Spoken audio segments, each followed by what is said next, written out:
Փաշինյանին դավաճան ասելու համար Կապանի բնակչին տեղափոխել են հոգեբուժարան, հոգեմետ դեղեր տվել։ Այս մասին նա հազանգել է Newday.am-ին։ Նիկոլ Փաշինյանի Կապան այցի ժամանակ մայիսի 10-ին ես գոռացի, որ Նիկոլը թուրք է, դավաճանն Արցախն հանձնել է, հիմա էլ Սյունիքն է հանձնելու։ Ինձ տարան ոստիկանություն ու ստորացրեցին։ Կապանի բնակիչ Նվեր Գևորգյանը պահանջում է, որպեսզի իրեն բերման ենթարկողները պատասխանատվություն կրեն։ Նա պատմեց, որ բերման ենթարկելուց հետո իրեն տեղափոխել են հոգեբուժարան, հոգեմետ դեղեր տվել, ինչը խիստ բացասական ազդեցություն է ունեցել իր առողջական վիճակի վրա։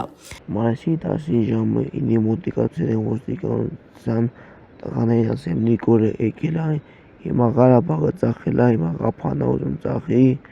մարկակել եմ Նիկոլ թուրք, Նիկոլ դավաճան, ուզեցել եմ Նիկոլին կարող խփեմ, ոստիկանությունը բերման հայեցակիրի բաժին ինքնասիրությունից կպել են, քուֆուներ են տվել, տարել են 24 ժամ բայ ոստիկանությունում, հետո տարել են հոգեբուժարան։ Ամի շաբաթ հոգեբուժարանում մնացել եմ, հոգեմետ դեղեր եմ խմել, հետո հոգեբուժարան գալուց հետո զանգել եմ Կապանի հիվանդանոց, ասել եմ կարակակ սիստեմի ազնեք, ասել է չէ,